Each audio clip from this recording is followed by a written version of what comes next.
चलिए बच्चों स्टार्ट करते हैं। हमने कहानी कहाँ पे खत्म की थी? हमने कहानी बलवन पे खत्म की थी। तो क्या होता है बच्चों, इसी कहानी को थोड़ा सा इंट्रोड्यूस करते हैं आगे। बलवन जब आखिरी समय में, जब बलवन की मृत्यु होती है, उसके आखिरी समय की बात है। 1286 में बलवन की क्या होती है? मृत्यु होती है। तो 1286 के आसपास अगर आप बात करेंगे तो उसका एक बेटा रहता है शहजादा मोहम्मद। किसका?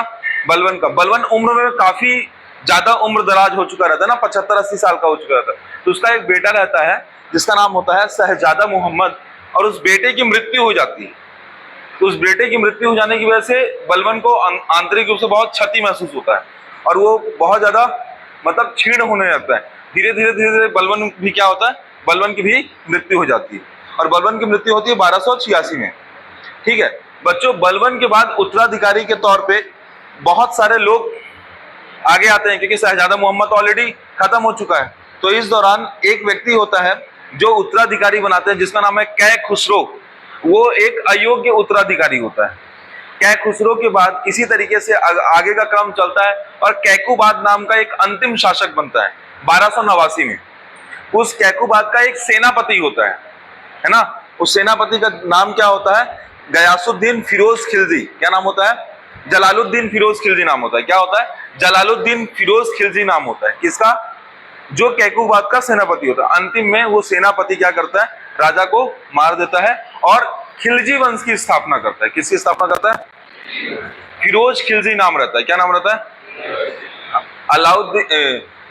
जलालुद्दीन फिरोज खिलजी। क्या? जलालुद्दीन फिरोज खिलजी। ठीक है, इतना समझ में आया?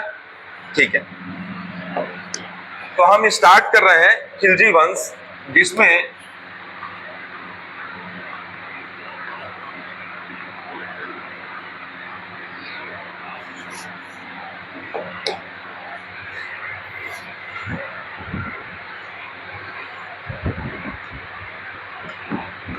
बलवन की मृत्यु होती है। बलवन की मृत्यु के बाद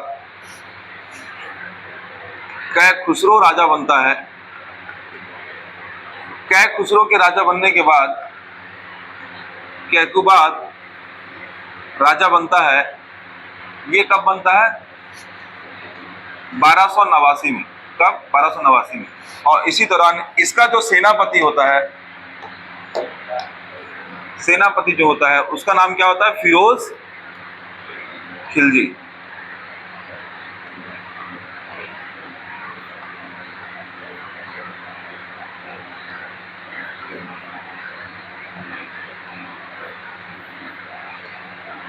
क्या करता है? इसकी हत्या कर देता है। और हत्या करके बच्चों, हत्या करके कौन से वंश की स्थापना करता है? हत्या करके खिलजी वंश की स्थापना करता है। बच्चों थोड़ा सा इस चीज को और अच्छे से समझेंगे तो इसको और एलोबरेट करते हैं। कायदे से ये समझ में आता है कि खिलजी कौन थे। प्रश्न ये उठता है कि खिलजी कौन थे। तो जैसा कि मैंने बताया है कि पहले बताया कि बलवन क्या था, तो बच्चों बलवन इल्बरी तुर्क था। क्या था? इल्बरी तुर्क था। आप ना नोटिस किया कीजिए, क्या नोटिस किया कीजिए कि टीचर जब पढ़ाता है तो ऐसे क्यों स्ट्रक्चर बनाता है। वो स्ट्रक्चर आपको याद रहना चाहिए। मेरे को पता था कि मुझे इल्बरी तुर्क बताना है, तो मैंने इस तरह जगह छोड़ कर रखी। आप भी जब नोट्स बनाएंगे, शॉर्ट नोट्स बनाते हैं जब, तो ऐसी कोशिश किया कीजिए कि बहुत सारी चीजों को समाहित करके सिस्टमेटिक तरीके से बनाएं। तो सिस्टमेटिक वाला चीज आपको क्रम याद रहता है। अच्छा, इसके बाद ऐसा हुआ, इसके बाद ऐसा हुआ, इसके बाद ऐसा हुआ। तो इल्बरी तुर्क था। जो खिलजी थे वो इल्बरी तुर्क के अधीन आए, यानी कि खिलजियों ने किस इल्बरी तुर्क के अधीन थे। आपको ऑलरेडी पता है कि जो बलवन था बच्चों, वो क्या था? गुलाम था ना। गुलाम था। किसका गुलाम था? तुर्कों का। उसका मंगोलों ने उसको बाजार से खरीदा था। फिर उसके बाद किसने खरीदा उसको? इल्तुतमिश ने। फिर इल्तुतमिश तुर्काने चहलगानी का हिस्सेदार बन गया। फिर धीरे धीरे उसने अपना स्थापत्य स्थापित कर लिया। तो वो जो इल्बरी तुर्क बलवन था, उसका भी गुलाम कौन हुए? खिलजी हुए। तो फिर अगर देखा जाए तो कायदे से खिलजी क्या हुए? तो पहली चीज, खिलजी भी तुर्की है, लेकिन खिलजी तुर्की होने के साथ साथ क्या है? किसके गुलाम है? तो इल्बरी तुर्की है, इल्बरी तुर्कों के गुलाम। समझ आया मैं क्या कहना चाह रहा हूं बच्चों? ठीक है, इस तरीके से अगर खिलजी वंश के संस्थापक की बात करोगे तो खिलजी वंश का संस्थापक कौन है?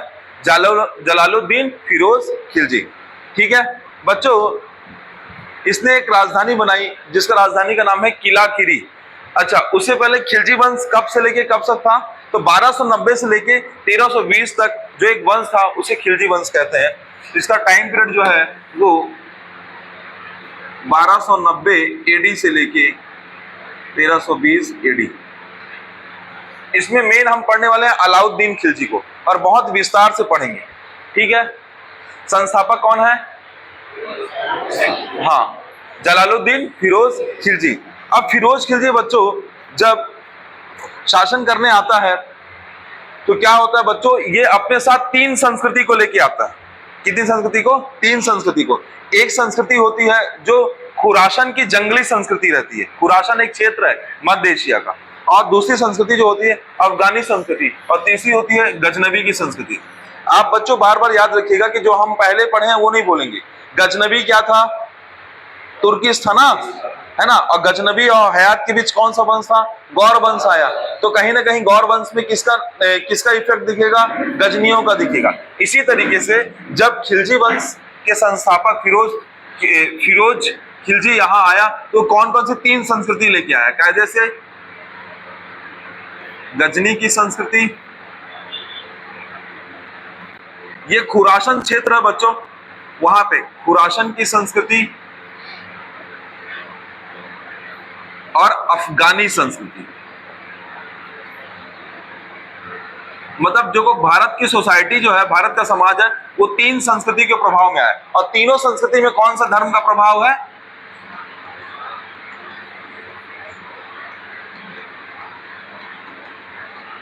प्रभाव। समझ पा रहे हैं आप लोग क्या बोलना चाह रहा हूं मैं? ठीक है,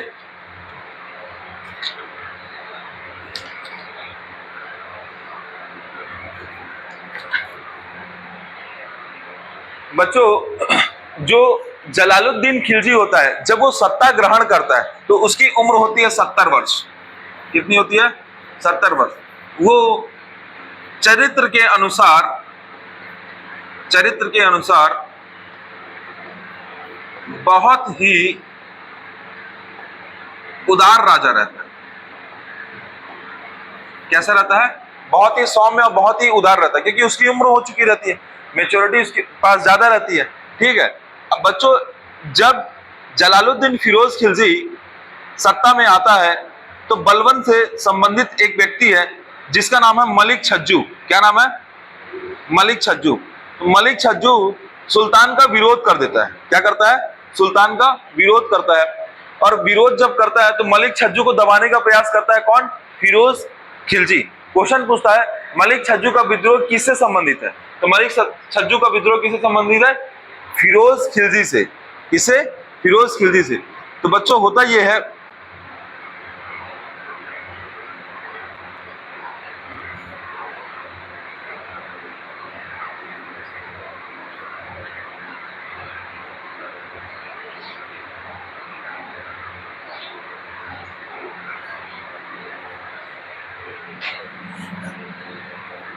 बच्चों कि जब ये राजा बनता है तो इसे पता होता है कि क्योंकि मैं बलबन का क्या था? बलबन का एक गुलाम था, तो कभी भी ये सिंहासन पर नहीं बैठता है। और हमेशा सम्मान के तौर पे किसको बोलता है कि ये सिंहासन मिला है जनता के सामने या प्रजा के सामने, वो अपना सौम्य चरित्र रखना चाहता है, सकारात्मक स्वरूप रखना चाहता है। तो हमेशा जनता क्या बोलता है जनता के सामने कि राजा इसका कौन था? बलबन था, जो शक्तिशाली राजा था। मैं तो सिर्फ क्या है, उनके आदेशों को आगे बढ़ा रहा हूं। तो ये कभी भी ये जो राजा रहता, फिरोज खिलजी रहता, कभी भी डायरेक्ट सिंहासन पर नहीं बैठता। ठीक है बच्चों, इसके टाइम में ना एक स्पेशल चीज होती है, नवीन मुसलमान का कॉन्सेप्ट आएगा। यहां समझिएगा कैसे नवीन मुसलमान आएंगे। खिलजी के टाइम पे बच्चों मंगोलों का आक्रमण बहुत ज्यादा होता है। किसका आक्रमण बहुत ज्यादा है? मंगोल अपने साम्राज्य का विस्तार करते रहते हैं। तो जलालुद्दीन खिलजी के टाइम में 1292 में मंगोल आक्रमण करते हैं। कब करते हैं आक्रमण? 1292 में। और अब्दुल्ला नाम का एक व्यक्ति रहता है जो मंगोल आक्रमण का नेतृत्व करता रहता है। तो समझिएगा, फिरोज खिलजी के समय में कौन आक्रमण कर रहा है? मंगोल आक्रमण कर रहे हैं। कौन आक्रमण कर रहा है बच्चों? मंगोल आक्रमण कर रहे हैं। और कब आक्रमण किए हैं? तो याद रखिएगा डेट 1292। इसके पहले मंगोलों ने कब आक्रमण किया है? तो बच्चों मंगोल के आक्रमण का क्रम और बता रहा हूं। सबसे पहला आक्रमण हुआ था 1221 में। 1221 में कब? इल्तुतमिश के टाइम। फिर 1241 में कब? बहराम शाह के टाइम। ऑर्डर बना के चलिएगा। फिर अब कब हुआ है बच्चों? 1292 में। किसके टाइम में? फिरोज खिलजी के टाइम में। बच्चों आगे जब आप अलाउद्दीन खिलजी पढ़ोगे तो अलाउद्दीन खिलजी के टाइम में 6 बार मंगोल आक्रमण करेंगे। ठीक है, तो भारत में ये मंगोलों के आक्रमण की क्रोनोलॉजी है। अब 1292 में फिरोज खिलजी के टाइम में जो मंगोल आक्रमण हुआ था उसमें यह हुआ था बच्चों कि इसके नेतृत्वकर्ता का जो नाम था वो अब्दुल्ला था। और ये इन लोगों ने क्या किया? ये जनजाति समुदाय थे। ये जब मंगोल भारतीयों के साथ आक्रमण हुआ, मतलब फिरोज खिलजी के साथ आक्रमण हुआ अब्दुल्ला का, तो अब्दुल्ला को वापस जाने के लिए कहा गया। तो अब्दुल्ला वापस नहीं गया, अब्दुल्ला भारत रुक गया और उसने इस्लाम धर्म स्वीकार कर लिया। क्या कर लिया? इस्लाम धर्म स्वीकार कर लिया।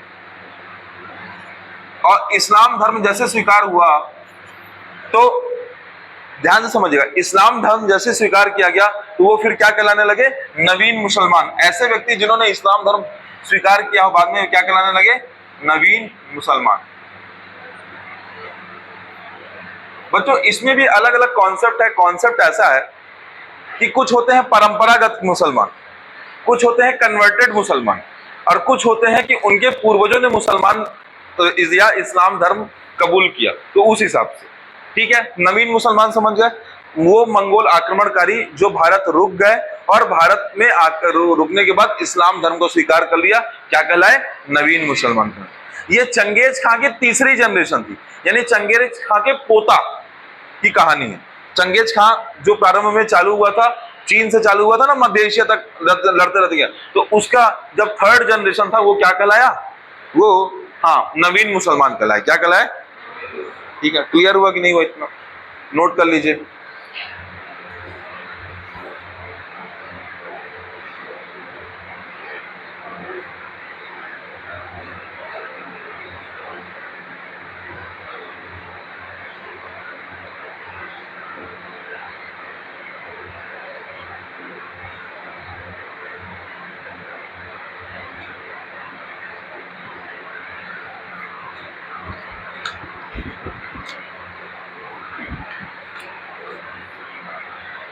बच्चों इसमें एक चीज और है, मैंने एक व्यक्ति का नाम बताया है मलिक चाजू, लिखा है क्या कहीं? नहीं। देखो जलालुद्दीन खिलजी का विद्रोह किससे होता है? मलिक चाजू। मलिक चाजू, ये मलिक चाजू कौन रहता है? तो थोड़ा सा ध्यान देंगे।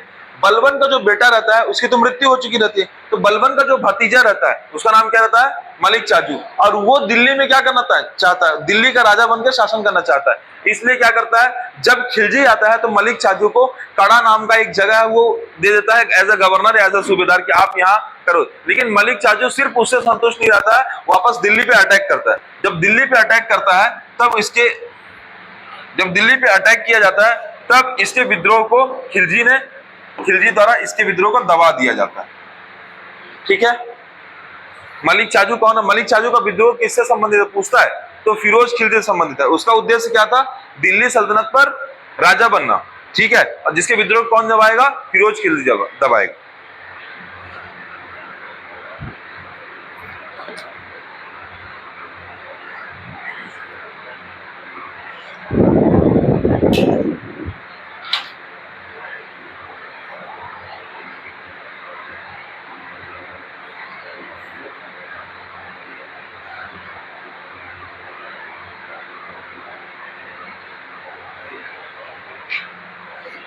बच्चों अभी तक आपने खिलजी का स्पेशली फिरोज खिलजी का सकारात्मक स्वरूप देखो, इससे संबंधित एक नकारात्मक स्वरूप बताते हैं। देखिएगा, दो चीजें, पहले तो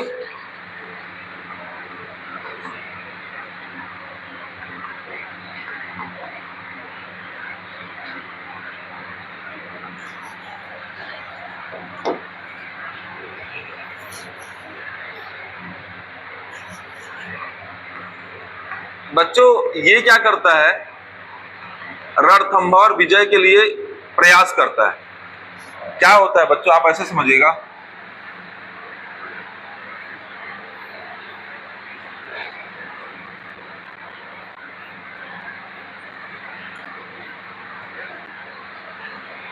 एक दिल्ली में राजा है जो बैठा हुआ है, लेकिन बच्चों याद रखिएगा ये जो पूरा क्षेत्र है, ये जो पूरा क्षेत्र है, इसमें राजपूतों का कब्जा एकदम स्थायी रूप से बरकरार है। राजपूत बिल्कुल भी टूटे नहीं है। तो कंटिन्यू क्या हो रहा है, मुगल वर्सेस दिल्ली सल्तनत के मुस्लिम शासक वर्सेस राजपूत शासक के बीच क्या हो रहा है, लगातार युद्ध होगा।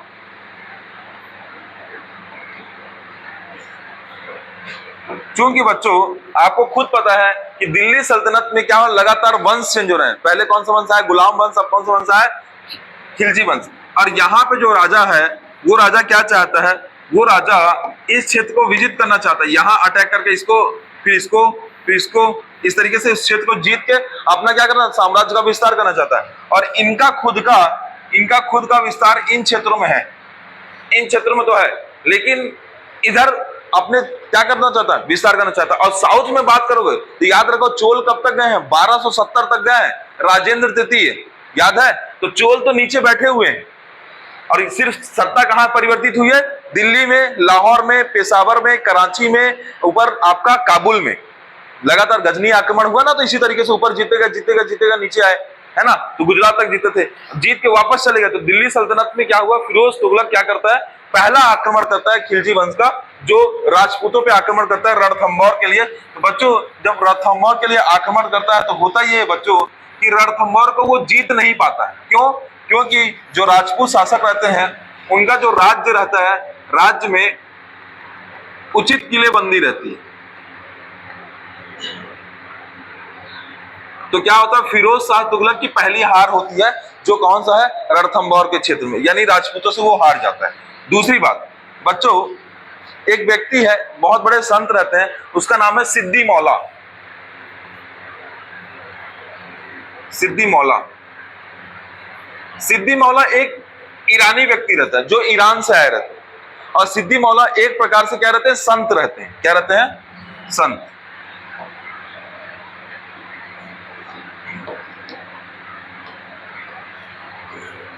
एक प्रकार से संत रहते हैं, जो ईरान से आते हैं।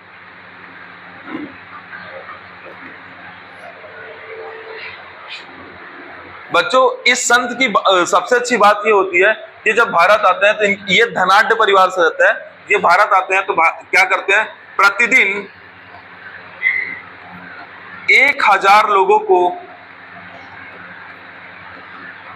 खाना खिलाने का काम करते हैं।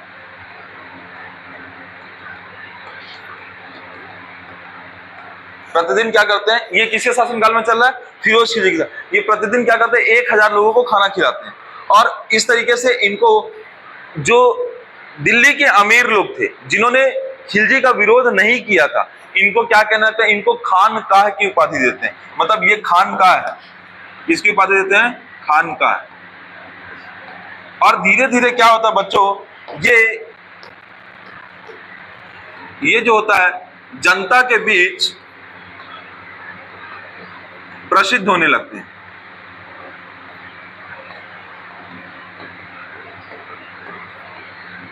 इस बात से फिरोज खिलजी जो होता है वो चिढ़ जाता है, और क्या करते हैं, इसको कैद कर लेते हैं, और कैद करके हाथी से कुचलवा देते हैं। ठीक है,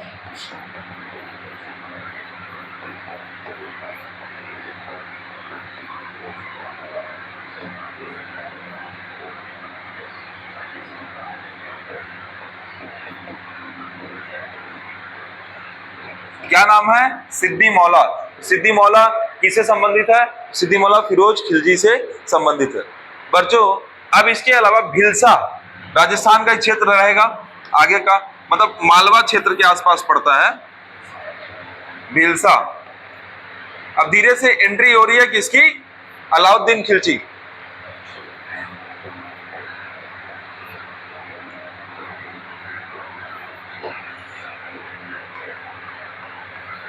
रणथंभौर का अभियान हार जाता है राजा, तो अब वो क्या करता है 1292 में कहा भीलसा पर आक्रमण करता है। तो भीलसा पर आक्रमण कौन करता है? तो अलाउद्दीन खिलजी जो होता है वो राजा से अनुमति लेता है कि बोलता है कि रणथंभौर तो हम नहीं जीत पाए, तो आप मुझे अनुमति दीजिए, मैं भीलसा पर आक्रमण करूंगा।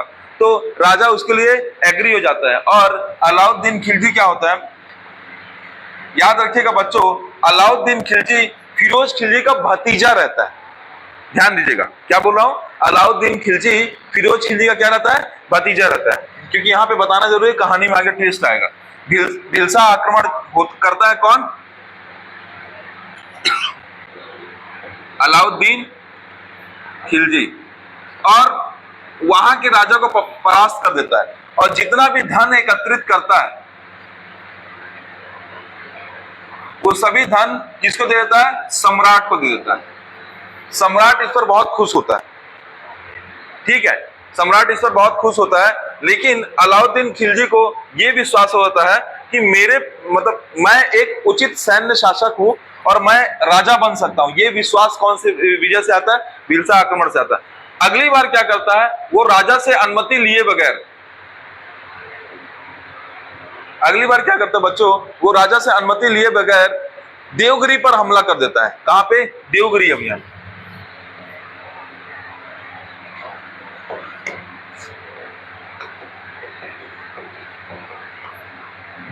क्या करता है? देवगिरी क्षेत्र है जिस पर क्या करता है? आक्रमण कर देता है। और देवगिरी आक्रमण, बच्चों देवगिरी पे 2-3 बार आक्रमण होगा, इसलिए अभी यहां सन नहीं लिखेंगे, आगे मैप में और समझेंगे क्या है। देवगिरी पर जब आक्रमण करेगा, 1293-94 की घटना है। देवगिरी के पर ये एक बार घटना नहीं है ना, इसके बाद अभी और युद्ध होगा, आगे भी होगा। देवगिरी पर आक्रमण करता है और राजा से अनुमति नहीं देता है और देवगिरी क्षेत्र को भी जीत लेता है।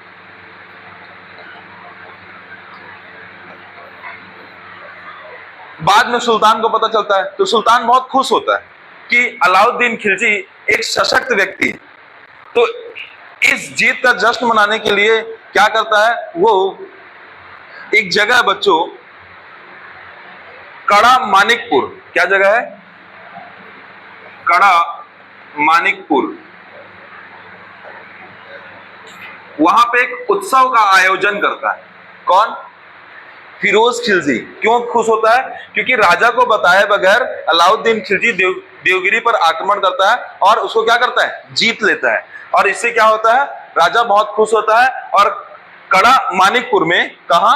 कड़ा मानिकपुर में एक उत्सव का आयोजन करता है। तो खिलजी क्या होता है? कड़ा मानिकपुर जाता है, फिरोज खिलजी।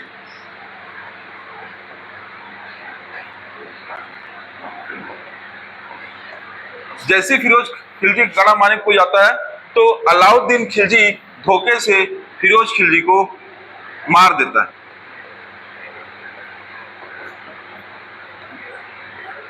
अब बच्चों वो कहां बैठा हुआ है? कड़ा मानिकपुर में बैठा हुआ। कौन? अलाउद्दीन खिलजी। अलाउद्दीन खिलजी दिल्ली के पास नहीं है। तो जैसी ये सूचना फिरोज खिलजी की वाइफ को पता चलती है, यानी पत्नी को पता चलती है, जिसका नाम रहता है मल्लिका-ए-जहां।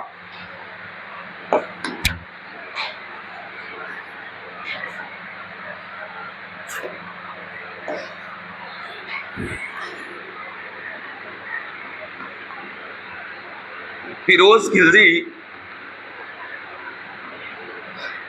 पत्नी का नाम रहता है मल्लिका ए जहां। बच्चों मल्लिका ए जहां के 2 पुत्र होते हैं, एक का नाम होता है इब्राहिम और एक का नाम होता है अरगली खां। क्या नाम है? इब्राहिम और अरगली खां। होता ये है बच्चों, जो इब्राहिम होता है वो मां के साथ दिल्ली में रह रहा होता है और जो अरगली खां होता है ये मुल्तान में रह रहा होता है। मुल्तान का शासक रहता है, सूबेदार रहता है। कौन? अरगली खां। बड़ा बेटा अरगली खां को कहां भेज दिया जाता है? मुल्तान में भेज दिया जाता है। अब जैसे ही एक घटना पता चलती है कि फिरोज खिलजी की हत्या कर दी गई है, इब्राहिम को तुरंत अफरा तफरी में क्या बनाया जाता है? राजा बनाया जाता है। इब्राहिम को दिल्ली का सम्राट घोषित कर दिया जाता है, ठीक है। और इधर क्या होता है? अरगली खां को बुलाया जाता है। तो अरगली खां कहां आता है?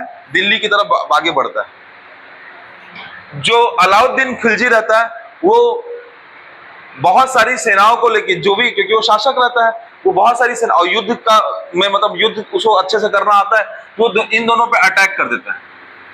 अंत में क्या होता है बच्चों? ये दोनों डर जाते हैं और डर के इब्राहिम, मल्लिकाए जहां और अरगली खां सब मुल्तान भाग जाते हैं और दिल्ली खाली हो जाती है। और दिल्ली पे फिर अगला सम्राट जो बनता है वो कौन बनता है?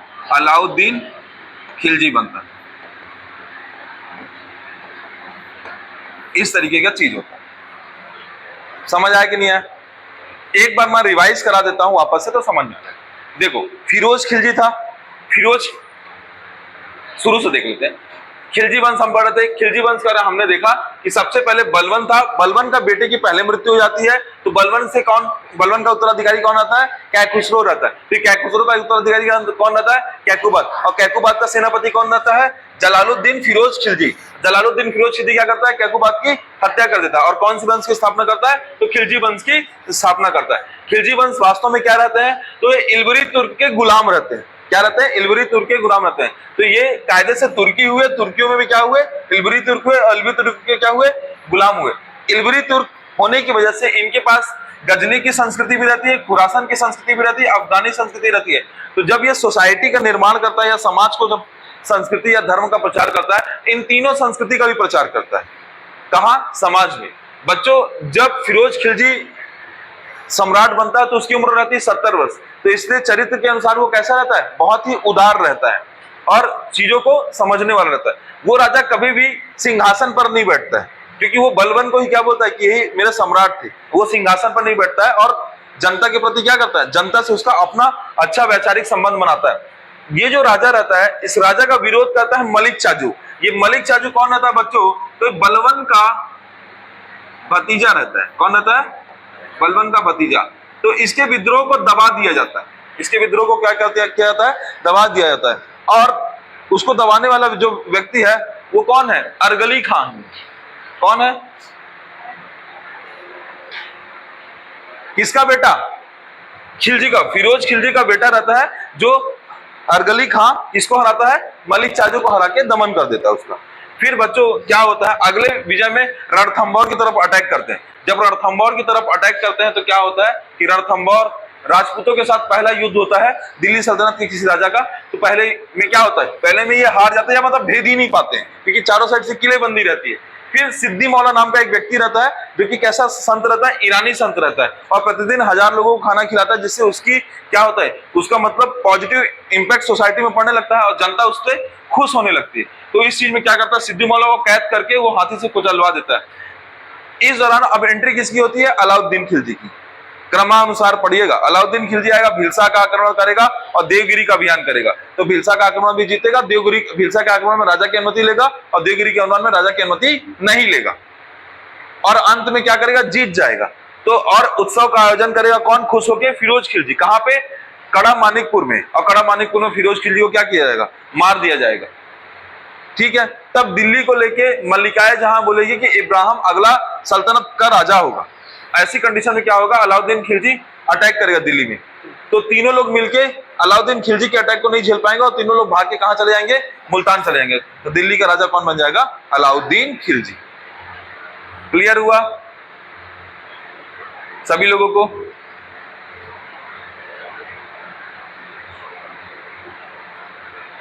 अब बच्चे पढ़ते हैं अलाउद्दीन खिलजी।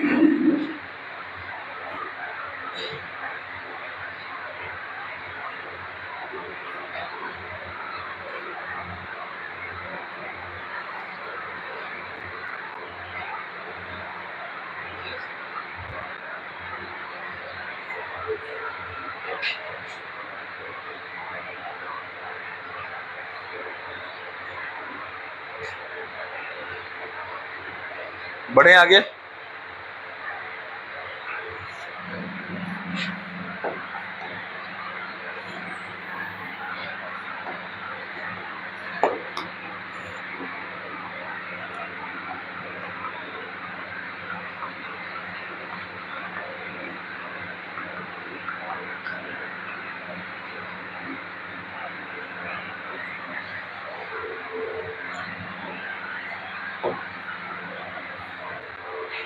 सबसे पहले तो अलाउद्दीन खिलजी का एक प्रश्न बनता है, बचपन का नाम पूछा जाता है बच्चे।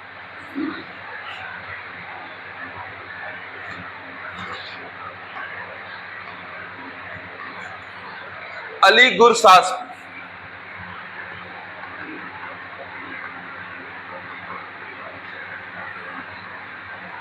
क्या उसका बचपन का नाम?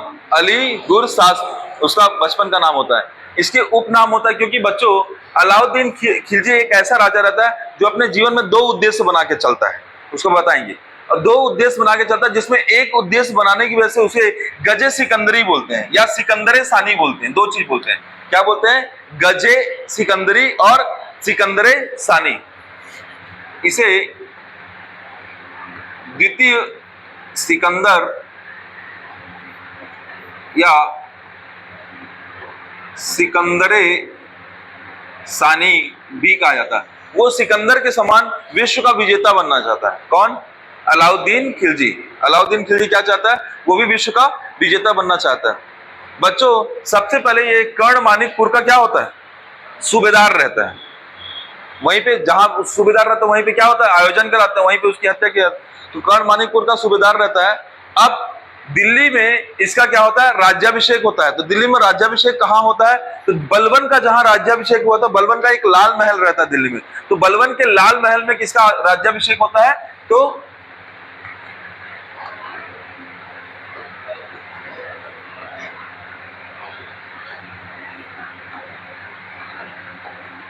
बलबन के लाल महल में राज्याभिषेक। बच्चों इसके बाद इसके उद्देश्य, दो उद्देश्य रहते हैं इसके।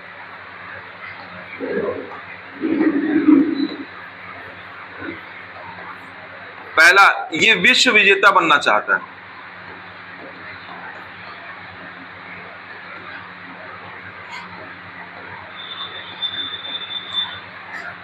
अलाउद्दीन खिलजी अगर बड़ा राजा बनेगा तो उसके पीछे का बहुत सारे कारण रहे, ऐसे ही बड़ा राजा नहीं। पहली चीज तो वो महत्वाकांक्षी रहता है। तो क्या विश्व विजेता बनना चाहता है? मतलब क्या है वो? महत्वाकांक्षी। दूसरी चीज बच्चों वो ये बोलता है कि मैं नया धर्म चला के पैगंबर बनना चाहता हूं। मतलब वो जो पहले का कॉन्सेप्ट चला आ रहा था खलीफा और इस्लाम का, उस सब को खत्म करना चाहता है और नया धर्म चलाकर पैगंबर बनना चाहता हूं। ये दो उद्देश्य के साथ वो जीवन जीता है। लेकिन क्या होता है, दिल्ली का एक समझदार आदमी जिसका नाम है उता अल मलुक, नाम जाने के होते हैं, तो वो उसको सलाह देता है कि आप ये चीज मत कीजिए, नहीं तो आप अपने साम्राज्य का विस्तार नहीं कर पाएंगे। ऐसी सलाह होने की वजह से क्या करता है, वो दूसरा उद्देश्य छोड़ देता है, लेकिन वो पहले उद्देश्य पे काम करना चालू करता है। ठीक है बच्चों, अलाउद्दीन खिलजी को अच्छे से पता होता है कि अगर उसे शासन और प्रशासन को आगे ले जाना है तो उसे नए तरीके का सिद्धांत लाना पड़ेगा। तो अलाउद्दीन खिलजी अपने राजत्व के सिद्धांत को बदलता है। जैसा पहले के राजा जिस सिद्धांत के आधार पे काम करते हैं, शासन व्यवस्था में काम करते थे, उस सिद्धांत को क्या करता है अलाउद्दीन खिलजी? बदल देता है। और अलाउद्दीन खिलजी देखिए कैसे बदल देता है, समझिएगा। आपको थोड़ा सा कंपेयर करके बताना पड़ेगा अलाउद्दीन खिलजी क्या करेगा और बलबन क्या करेगा। बलबन ने क्या किया था? बलबन गुलामों का गुलाम था।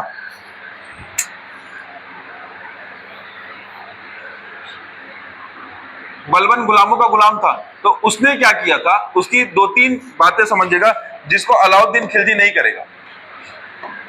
बलबन क्या करता था? छोटी जात के लोगों से बात नहीं करता था। वो जो सेवक, जितने भी शासक और प्रशासक थे, उसके यहाँ जितने भी प्रशासक, गुप्तचर व्यवस्था, सब कुछ थे, वो सब जातीय आधार पे थी, क्योंकि उसे डर था, क्योंकि वो गुलामों का गुलाम था। उसे पता है कि अगर दिल्ली के अमीर या तुर्क के अमीर अगर डायरेक्ट हो गए और मेरे हिसाब से नहीं होते, मेरे सत्ता पलट सकते हैं। ठीक है, प्रशासक कहते थे, और ये परंपरागत विचारधारा का था।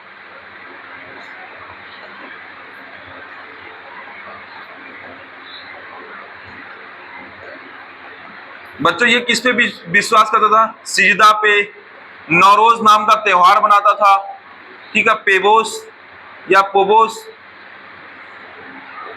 3 तरीके का चीज करता था। इस पे अलाउद्दीन का स्टैंड था कि चीजें बदलनी चाहिए, मतलब व्यक्ति परंपरागत तरीके से नहीं, व्यक्ति आधुनिक तरीके से व्यक्ति को आगे बढ़ना होगा। तो ये पूरे जो देखो क्या था, कहीं ना कहीं फिरोज खिलजी था वो किसका प्रशंसक था?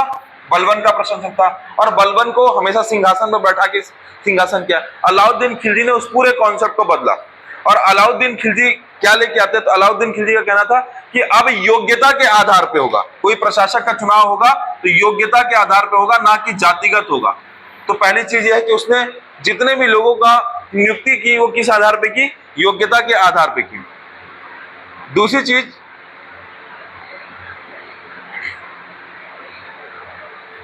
उसने इस्लाम धर्म में एक शरीयत का कानून होता है, तो उसने अपने प्रशासन शासन के नियमों में शरीयत के कानून को नहीं माना, और उसे जो शासन की जो उचित डिमांड लगी उस हिसाब से उसने निर्णय लिया। यानी उसने धर्मानुसार शासन का काम नहीं किया। किसने? अलाउद्दीन खिलजी ने। तो अलाउद्दीन खिलजी किससे थोड़ा सा अलग था? बलबन से थोड़ा अलग था, जिसकी वजह से यह कहा जाता है कि अलाउद्दीन खिलजी के राजत्व का सिद्धांत थोड़ा सा अलग था।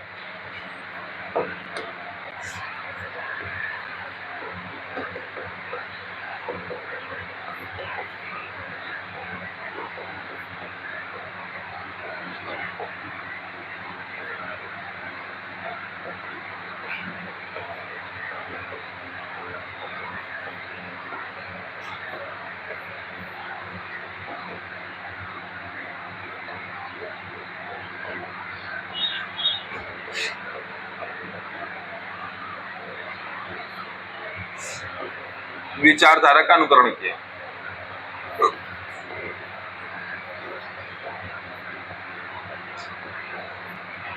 इसको समझिए, उसने क्या किया? अलाउद्दीन खिलजी ने पुराने राजत्व के सिद्धांत से अलग योग्यता आधारित सिद्धांत और प्रगतिवादी विचारधारा का अनुकरण किया। किसने किया ऐसा? अलाउद्दीन खिलजी। ठीक है बच्चों, जब अलाउद्दीन खिलजी था तो अलाउद्दीन खिलजी के टाइम में 5 विद्रोह हुए। तो अलाउद्दीन खिलजी को हम कैसे कैसे पढ़ेंगे मैं आपको आगे और बताऊंगा, बट अभी मोटी मोटी चीज कि अलाउद्दीन खिलजी के टाइम में कितने विद्रोह हुए हैं? 5 विद्रोह हुए। अलाउद्दीन खिलजी को हम तोड़ तोड़ के पढ़ेंगे। तो पहले हम पढ़ेंगे अलाउद्दीन खिलजी ने कैसे सैन्य व्यवस्था लेके आई, फिर हम पढ़ेंगे अलाउद्दीन खिलजी आर्थिक सुधार करेगा तो कैसे बाजार नियंत्रण प्रणाली लेके आया, फिर अलाउद्दीन कैसे भूमि व्यवस्था प्रणाली लेके आया, इसके अलावा अलाउद्दीन खिलजी के पूरे भारत में विजय अभियान कैसे रहे। तो उत्तर भारत के विजय अभियान अलग पढ़ेंगे और दक्षिण भारत के विजय अभियान अलग पढ़ेंगे, ये सब पढ़ेंगे क्रमानुसार। ठीक है, तो पहले मैं आपको एक सूची बता रहा हूं कि अलाउद्दीन खिलजी के विद्रोही, अलाउद्दीन खिलजी के विद्रोही थे। तो 5 विद्रोही थे बच्चों। सबसे बड़े विद्रोही तो वो थे जो मंगोल थे, जिन्होंने इस्लाम धर्म स्वीकार कर लिया था। अब उनके मन में लालच आ गया था कि अब वो राजा बनने की तरफ आगे बढ़ना चाहते थे। तो नवीन मुसलमानों का विद्रोह, पहला कौन सा विद्रोह है? नवीन मुसलमानों का। इसी तरीके से अकत खां, मंगू खां, मलिक उमर और हाजी मौला। तो आप नाम जान लीजिए बस, बाकी इंपॉर्टेंट उतना नहीं है। देखिए, नवीन मुसलमान का विद्रोह, अकत खां का विद्रोह, मंगू खां का विद्रोह, ये अलग अलग क्षेत्रीय सूबेदार थे बच्चों। ये जितने भी थे वो सब क्या थे? क्षेत्रीय सूबेदार और अमीर व्यक्ति थे। हाजी मौला का विद्रोह,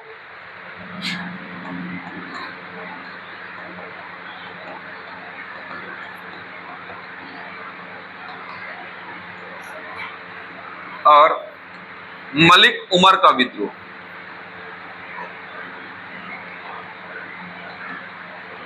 इतने क्या थे बच्चों? विद्रोही थे। किसके? अलाउद्दीन खिलजी के।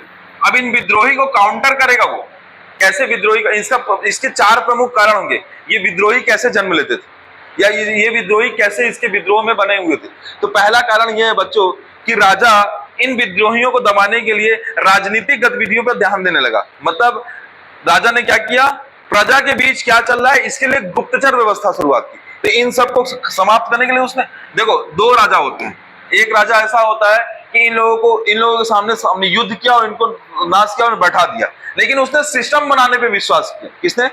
राजा शासन व्यवस्था बनाने पे विश्वास किया। तो उसको समझ में आया कि राजनीतिक रूप से, ध्यान दीजिएगा, अब इसका सॉल्यूशन है ना, मतलब इस विद्रोह को दबाने के लिए राजा ने क्या क्या रणनीति अपनाई। तो पहली रणनीति क्या हुआ अपनाई उसने, राजा ने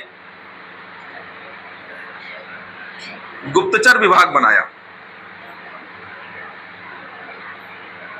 अच्छा, गुप्तचर विभाग क्यों बनाया बच्चों? ताकि जनता में क्या चल रहा है ये पता चल सके, इसलिए उसने क्या, किस व्यवस्था की शुरुआत की? गुप्तचर व्यवस्था की शुरुआत की। इसी तरीके से होता क्या था बच्चों, जब भी बड़े ओकेजन होते थे या बड़े उत्सव होते थे या त्योहार होते थे, तो उसमें अमीर वर्ग के लोग आपस में मिलते थे। क्या होता था? अमीर वर्ग के लोग आपस में मिलते थे, और जितने जब अमीर वर्ग के लोग मिलते थे तो क्या होता था? कॉकटेल पार्टी होता था, है ना। तो कॉकटेल पार्टी यानी मद्यपान को पूरी तरीके से बंद करने वाला पहला राजा है ना, जिसने मद्यपान निषेध किया। क्योंकि क्या होता है, इन पार्टियों में बैठ के मीटिंग होती थी और राजा को कैसे काउंटर करना है इस पे चर्चा होती थी। तो उसने मद्यपान को पूरी तरीके से क्या कर दिया? प्रतिबंधित कर दिया राज्य में। दूसरी चीज हो गई बच्चों। तीसरी चीज क्या हुआ? अगर कोई भी राजघराना का पारिवारिक आयोजन होगा तो सुल्तान को पता होना चाहिए। तो सुल्तान की अनुमति पे ही अमीर वर्ग लोग क्या करेंगे? पारिवारिक आयोजन करेंगे, और सुल्तान की अनुमति लेनी पड़ेगी, यानी सुल्तान को सूचना देनी पड़ेगी। चौथा, कोई भी व्यक्ति जितनी धनराशि रखा है उसका ब्यौरा सुल्तान को देना पड़ेगा। अगर सुल्तान को उसका ब्यौरा नहीं दिया जाता और सुल्तान को पता चलता है तो सुल्तान उसकी पूरी धनराशि को जब्त कर लेगा। तो ये चार ऐसे तरीके की तकनीकी अपनाया जो पूरे विद्रोह को खत्म किया। समझ गए? ये इसमें क्या है, कुछ सूबेदार है, कुछ गवर्नर है, कुछ अमीर लोग हैं जो क्या कंटिन्यूअस क्या चाह रहे हैं? अलाउद्दीन खिलजी का विद्रोह कर रहे हैं। तो अलाउद्दीन खिलजी ने क्या किया? ऐसा सिस्टम बना दिया। समझ आया कि नहीं आया? ठीक है, तो ये विद्रोह को समझ लिए। अब हम पढ़ेंगे सैन्य व्यवस्था, बाजार नियंत्रण प्रणाली, भूमि व्यवस्था, और उसके बाद अलाउद्दीन खिलजी के विजय अभियान। क्या?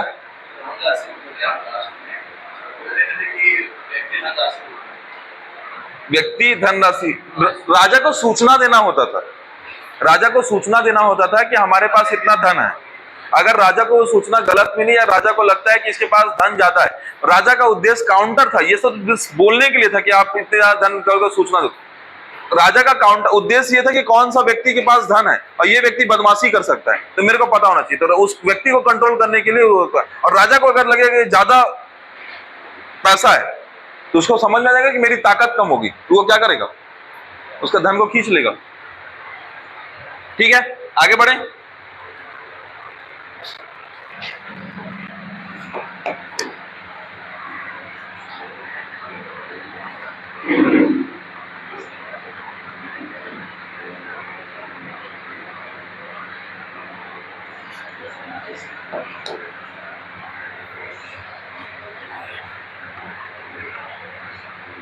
बच्चों, ये पहला सुधार करेगा सैन्य प्रणाली को लेके।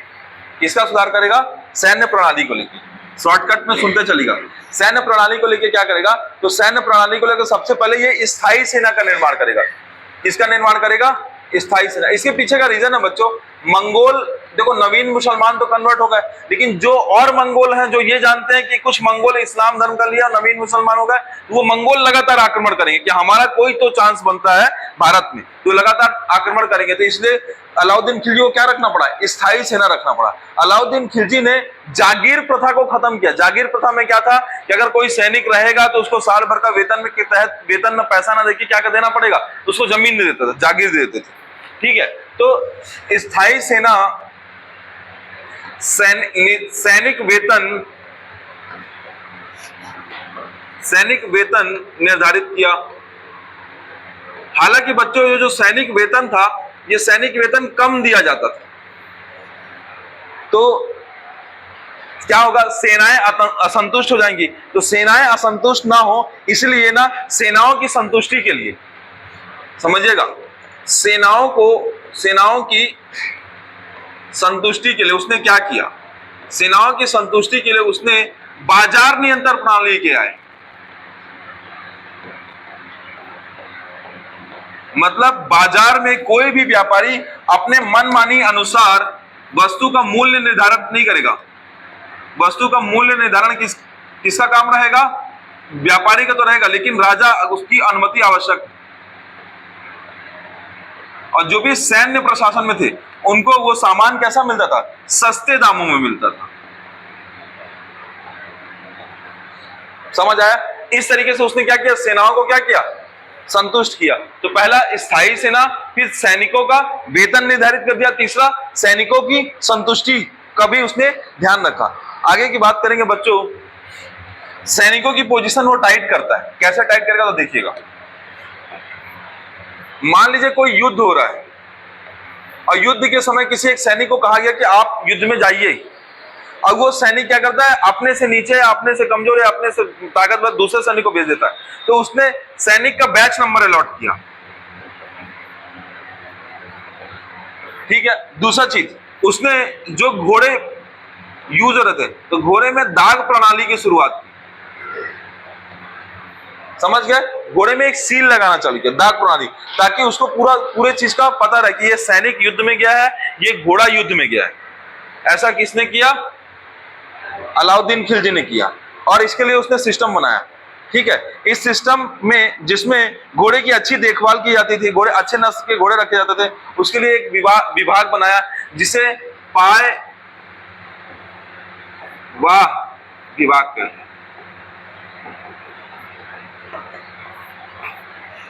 किससे संबंधित है बच्चों? घोड़ों से संबंधित विभाग है। किससे संबंधित है? घोड़ों से संबंधित विभाग। थोड़ा सा एक सेकंड ना।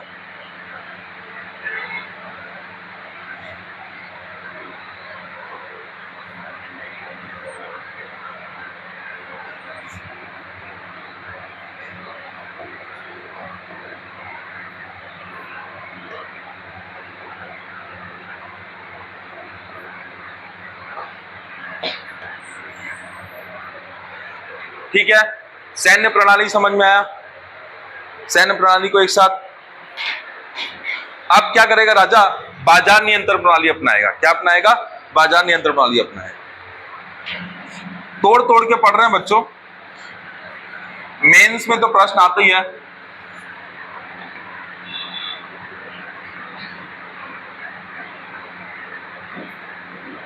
जैसा कि मैंने अभी बताया बच्चों कि वस्तुओं के मूल्य का निर्धारण कौन करता था? सुल्तान करता था। और ये कहता था कि अगर कोई वस्तु आप बनाते हो तो उसको खरीदने की जिम्मेदारी भी राजा है। वो किस तरीके से संबंधित है? सार्वजनिक वितरण प्रणाली समझते हो? एमएसपी।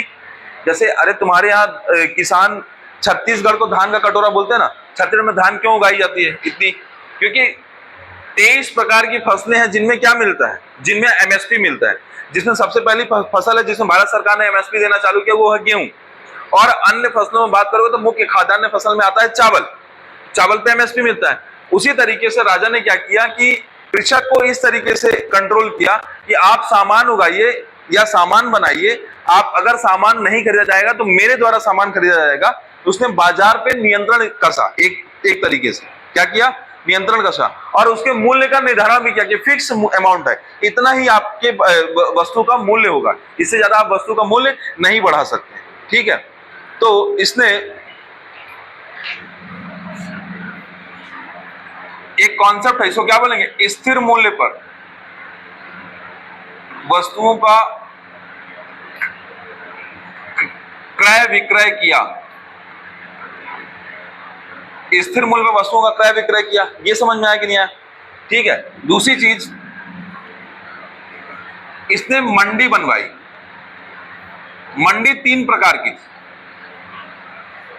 मंडी कितने प्रकार की थी? 3 प्रकार की थी। एक मंडी का नाम था गल्ला मंडी, एक मंडी का नाम था सराय दल, और एक मंडी का नाम था घोड़े दास मवेशियों का बाजार। मतलब अलग अलग चीजें अलग अलग जगह बेची जाती थी। तो मतलब एक मंडी जो थी उसका नाम था गल्ला मंडी। इसमें क्या होगा? खाद्यान्न मंडी है जी बच्चों। जैसे आज की डेट पे आप आज की डेट से कंपेयर कीजिए, फलों की मंडी अलग है, खाद्यान्न की मंडी अलग है, मसालों की मंडी अलग है। उस तरीके से एक मंडी का नाम क्या है? गल्ला मंडी, जिसे क्या बोलते थे? यहाँ पे क्या होता था? खाद्यान्न का व्यापार होता था। दूसरा सराय दल एक है। इसमें क्या होता था बच्चों, वे व्यक्ति जो बाहर व्यापार करना चाहते हैं, बाहर व्यापार करना चाहते हैं और बाहर की चीजों को यहां लेके आते, तो उन सब चीजों का क्या होता था, उन सब चीजों का मूल्य का निर्धारण होता था। उसको कौन सा मंडी बोलते हैं, सरायदार मंडी बोलते हैं। और एक बच्चों क्या था, एक जो राजा के लिए बेसिक चीज है, घोड़े, दास, मवेशी, इसका बाजार, कि कहां घोड़े मिलते हैं, कहां दास मिलते हैं, इसका एक अलग बाजार। तो इस तरीके की बाजार नियंत्रण प्रणाली कितने हिस्सों में बटी थी, तो पहला था स्थिर मूल्य पे वस्तुओं का क्रय विक्रय, दूसरा मंडियों को बांटा गया था, और तीसरा अगर बात करोगे बच्चों तो जियाउद्दीन बर्नी नाम का एक व्यक्ति है जो इसके टाइम के जैसे अलग अलग है ना, इसके टाइम में एक अमीर खुसरो होते थे। अमीर खुसरो बलवन से चालू होंगे और कहां तक रहेंगे, तो फिरोज शाह तुगलक के पहले तक रहते हैं, फिरोज शाह तुगलक के पहले तक रहते हैं, अलाउद्दीन खिलजी में रहते हैं। और फिरोज शाह तुगलक के टाइम में एक बहुत महत्वपूर्ण आदमी रहता है जिसका नाम है जियाउद्दीन बर्नी, और जियाउद्दीन बर्नी उसके बलवन से लेके इतिहास लिखना चालू करते हैं फिरोज शाह तुगलक तक का।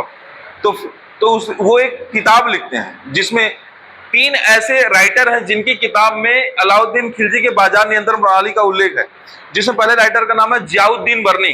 पूछता है प्रश्न कि बाजार नियंत्रण प्रणाली का उल्लेख निम्नलिखित में से किसकी किताब में नहीं है। 4 ऑप्शन देगा, किसी एक का नहीं देगा। पहला है जियाउद्दीन बर्नी, जियाउद्दीन बर्नी ने तारीखे फिरोज शाही लिखी है। इसके अलावा है अमीर खुसरो, अमीर खुसरो ने खजाइन उल फतूह, नाम कठिन है, याद हो जाएगा, 2-3 बार बोलूंगा तो, खजाइन उल फतूह। और तीसरी किताब है इब्न बतूता, आपने गाना सुना, डेढ़ इश्किया, अरे मूवी का गाना ना इब्न बतूता, तो इब्न बतूता ने एक किताब लिखी है रेहला। तो 3 किताबों में उल्लेख है बच्चों, याद रखिएगा, बाजार नियंत्रण प्रणाली का 3 किताबों में उल्लेख है। पीएससी वाले एकदम अच्छे से याद रखो, क्योंकि बाजार नियंत्रण प्रणाली पे 10 नंबर का क्वेश्चन आ सकता है मेंस में, 10 नंबर का नहीं, 15 नंबर का क्वेश्चन, या 8 नंबर या 4 नंबर का क्वेश्चन आ सकता है। तो 3 किताबों में उल्लेख है। पहला कौन है, जियाउद्दीन बर्नी, याद रखिएगा, किताब भी बताते चल रहा हूं, यह किताब मोस्ट फेमस किताब है। पूछता है तारीख ए फिरोज शाही, क्या बोल रहे हैं, तारीख ए फिरोज शाही। दूसरा बच्चों इब्न बतूता, इब्न बतूता ने क्या लिखा है, रेहला, ठीक है। तीसरा बच्चों अमीर खुसरो, क्या है, तीसरा अमीर खुसरो,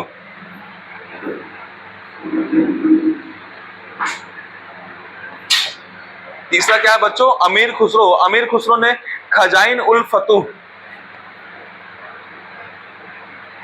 उल फतूह, ये किताब लिखी। ये 3 किताबों में उल्लेख है, खजाइन उल फतूह।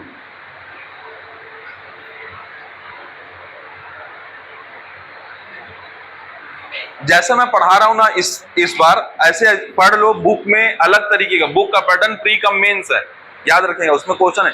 ये क्या है, बहुत सारे फैक्ट बताते जाओ, आप बिल्कुल चिंतित मत हो, ये जितनी चीजें हैं सब आपको अपडेटेड मिलेगी। 30 जून को आपको एक सॉफ्ट कॉपी मिलेगी मेरे द्वारा, एप्लीकेशन में उपलब्ध रहेगी, आप वहां से आराम से नोट्स बना सकते हैं। सभी कंटेंट को बहुत ज्यादा अपडेट किया जा रहा है, अपडेट कर लेंगे, ठीक है। तो आप बिल्कुल निश्चिंत रहो, आपको पढ़ा रहे हैं तो आप यहाँ नोट करते चलो। अब विश्वास मानो, आप इतिहास बेस्ट लेके जाओगे। सीजी में तो एटलीस्ट बेस्ट लेके जाओगे, ठीक है। सैन्य प्रणाली हो गया, बाजार नियंत्रण प्रणाली हो गया, तीसरा हो गया भूमि प्रणाली। इसमें ना बच्चों कर व्यवस्था को समझेंगे।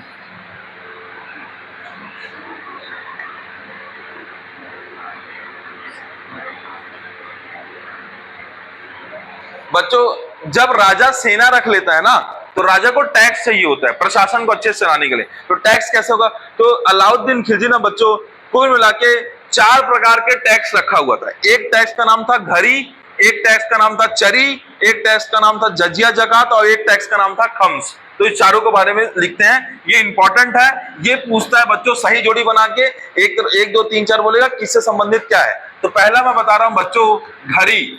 घरी मतलब क्या दिख रहा है, मकान पर लगने वाला टैक्स। समझ में आया कि नहीं घरी। अब बता दो चरी, बता दो अपने आप। हाँ, तो चरी मतलब क्या होगा? दुधारू पशुओं, दुधारू पशु जो होते हैं, जो चारा खाते हैं, उन पर लगने वाला टैक्स।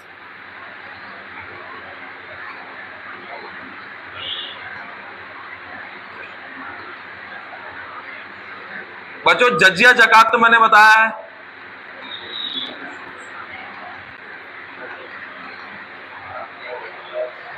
बताया तो जजिया कर बताया, जजिया कर की शुरुआत बताया है। किसने किसने चालू किया था? जजिया कर की शुरुआत किसने की थी? मोहम्मद बिन कासिम ने की थी। और गैर मुसलमानों पर लिया जाने वाला टैक्स है, जो क्या करते हैं? उन लोगों की रक्षा करने के लिए।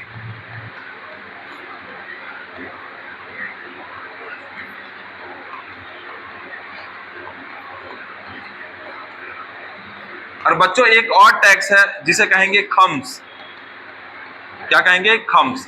युद्ध में जीतने पर, ध्यान दीजिएगा, युद्ध में जीतने पर अगर सैनिक युद्ध करते हैं और जीतते हैं, और मान लो 5 हिस्सा जीतते हैं, 5 रुपए जीतते हैं, तो 4/4 रुपए राज्य को समर्पित होगा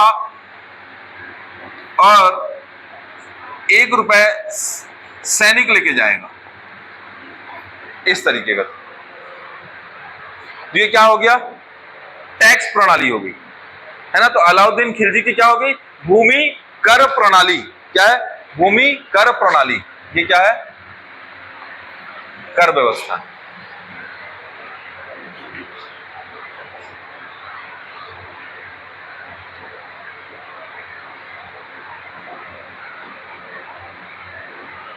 अब मैं जिसका वेट कर रहा था बहुत देर से, सबसे ज्यादा इंटरेस्टिंग वही है पढ़ाने में, अलाउद्दीन खिलजी का विजय अभियान। आपको एक डायग्राम भेजा गया है ना ग्रुप में,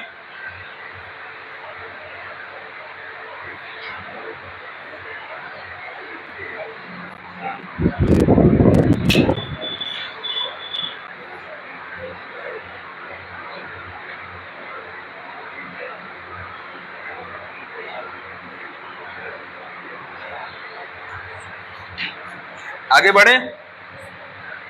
आना,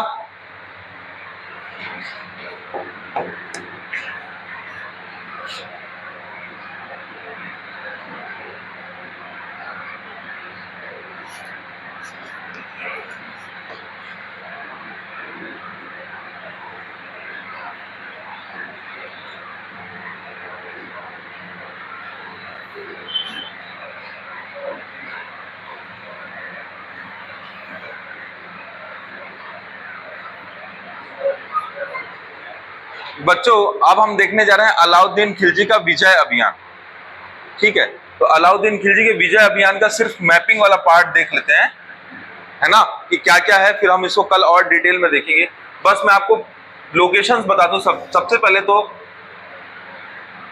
सबसे पहले अलाउद्दीन खिलजी जो सबसे पहला अभियान करता है बच्चों, वो गुजरात अभियान करता है। पहले मैं सूची बना, मतलब पहले मैं जगह बता दूं, फिर उसके बाद सन बताऊंगा। तो पहला अभियान कहां करता है? गुजरात अभियान। पहला अभियान कहां होता है बच्चों? गुजरात अभियान। गुजरात अभियान के बाद, क्योंकि आपको पता है कि फिरोज खिलजी जब रणथंभौर पर आक्रमण किया तो रणथंभौर को जीत नहीं पाया था, तो अलाउद्दीन खिलजी दूसरा अभियान कहां करता है बच्चों? तो दूसरा अभियान करता है रणथंभौर पे। कहां करता है?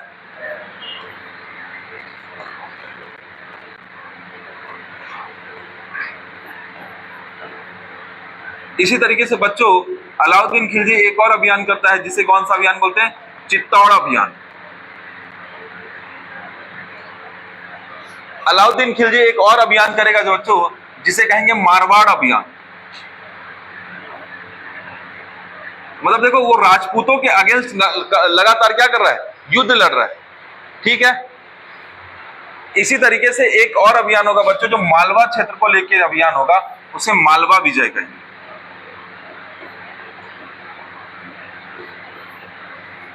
ठीक है, मारवाड़ अभियान, चित्तौड़ अभियान, रणथंभौर अभियान, गुजरात अभियान और मालवा अभियान। ठीक है,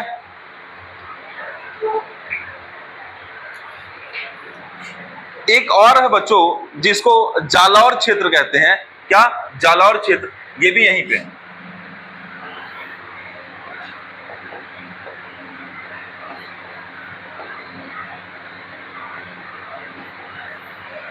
मारवाड़ अभियान, चित्तौड़ अभियान, रणथंभौर अभियान, गुजरात अभियान, मालवा विजय और जालौर अभियान, ये पूरे अभियान कहाँ है? गुजरात और राजस्थान क्षेत्र और मध्य प्रदेश के पश्चिमी मध्य प्रदेश क्षेत्र में किसने किया है? अलाउद्दीन खिलजी ने। तो अलाउद्दीन खिलजी ने अगर देखा जाए तो कायदे से अलाउद्दीन खिलजी ने इस पूरे जगह को कैप्चर करने का प्रयास किया है, यानी राजपूतों के अगेंस्ट उसने लगातार युद्ध लड़ा है। बच्चों कल हम जब डिटेल पढ़ेंगे तो और बताऊंगा मैं कि अलग अलग अभियान में 4-5 सेनापति बताऊंगा, तो उन 4-5 सेनापति को पकड़ के अलग अलग अभियान में रहेंगे और कुछ एकाध सेनापति की अलग अलग अभियान में मृत्यु होगी, फिर नए नए सेनापति उसमें शामिल होते जाएंगे। एक सबसे इंपॉर्टेंट सेनापति रहेगा जो मलिक काफूर रहेगा। क्या रहेगा बच्चों? मलिक काफूर। और मलिक काफूर को वो गुजरात अभियान के दौरान प्राप्त करता है, मतलब जब वो गुजरात अभियान कर रहा होता है तो उसको एक व्यक्ति मिलता है जिस व्यक्ति का नाम है मलिक काफूर। जो मलिक काफूर रहेगा बच्चों वो क्या करेगा? वो दक्षिण भारत के अभियान में